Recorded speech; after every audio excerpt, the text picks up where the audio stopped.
దశకం 16 నరనారాయణుల అవతారము. దక్షో విరించి తనయోధ మనోస్తనూజాం లబ్ధ్వా ప్రసూతిమిహ షోడశ చాపకన్యాః ధర్మే త్రయోదశ దదౌ పితృషు స్వధాం చ స్వాహాం హవిర్భుజి సతీం గిరిసే త్వదంసే. మూర్తిర్హి ధర్మగృహిణీ సుషువే భవంతం నారాయణం నరసఖం మహితానుభావం యజ్జన్మని ప్రముదితా కృతతూర్యఘోషాః పుష్పోత్కరాన్ ప్రవవృషుర్నునువుః సురౌఘాః.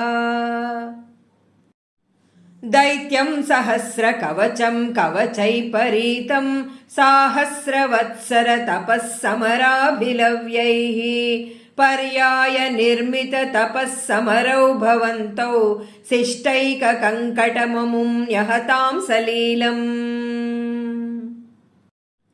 అన్వాచరన్ను పదిసన్నపి మోక్షధర్మం త్వం భ్రాతృమాన్ బదరికాశ్రమమధ్యవాత్సీః శక్రోధతే శమతపోబల నిస్సహాత్మా దివ్యాంగనా పరివృతం ప్రజిఘాయమారం.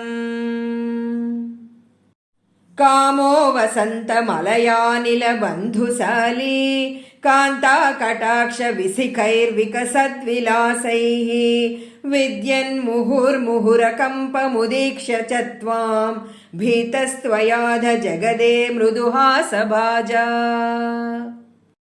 భీత్యాలమంగజ వసంత సురాంగనావో మన్మానసం త్విహ జుషధ్వమితి బ్రువాణః త్వం విస్మయేన పరితస్తువతామధైషాం ప్రాదర్శయస్వ పరిచారక కాతరాక్షీః.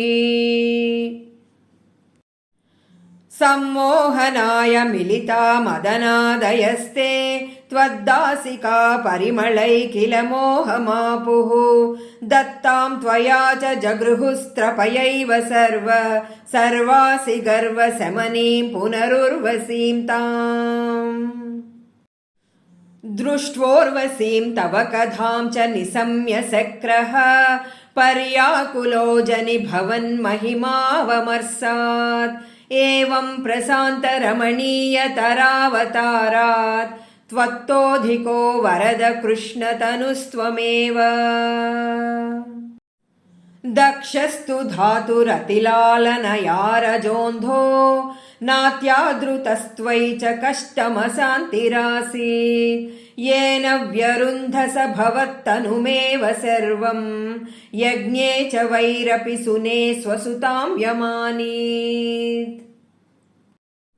क्रुद्धे समर्दितमख सतु कृत्तशीर्षोः देवप्रसादितहरादधलब्धजीवः त्वत्पूरितक्रतुवरः पुनरापसन्तिं सत्वं प्रशान्तिकर पाहि मरुत्पुरेश.